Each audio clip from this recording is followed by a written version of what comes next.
டிக்டாக்கில் பிரபலமான அமலா சாஜி இன்ஸ்டாகிராமில் 4 மில்லியனுக்கு அதிகமான ரசிகர்களை ஃபாலோவர்களை கொண்டுள்ளார். ரீல்ஸ் போட்டு சோஷியல் மீடியா செலிபிரிட்டியாக மாறி வரும் அமலா சாஜி சில படங்களிலும் நடிக்க கமிட் ஆகியுள்ளார்.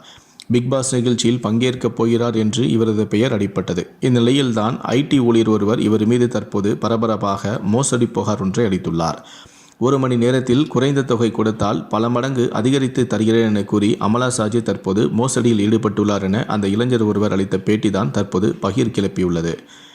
1 மணி நேரத்தில் ₹1000 கொடுத்தால் ₹1000 தருகிறேன் எனவும், ₹15,000 கொடுத்தால் ₹55,000 தருகிறேன் எனவும், கிரிப்டோ வேர்ல்டு மற்றும் அனயா ஃபோக்ஸ் என புதுசா பணத்தை பல மடங்கு ஆக்கி தருகிறேன் என ஆசை காட்டி மோசம் செய்துவிட்டார் அமலா சாஜி என அட்வொகேட்டான விக்னேஷ் முத்துக்குமார் யூடியூப் சேனலில் அந்த இளைஞர் தற்போது புகார் அளித்துள்ளார்.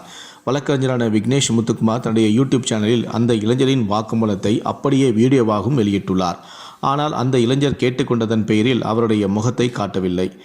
அமலா சாஜி பணத்தை வாங்கி கொண்டு எந்த ஒரு ரெஸ்பான்ஸும் செய்யவில்லை எனவும், மேலும் டெக்னிக்கல் கோளாறு என தன்னிடம் பணத்தை பிடுங்கவே பார்த்தார் எனவும் அந்த இளைஞர் புலம்பி தீர்த்துள்ளார். இது தொடர்பாக வழக்கு தொடரப்பட்ட நிலையில் அமலா சாஜியிடம் போலீசார் விசாரணை நடத்த உள்ளதாக தகவல்களும் வெளியாகியுள்ளன.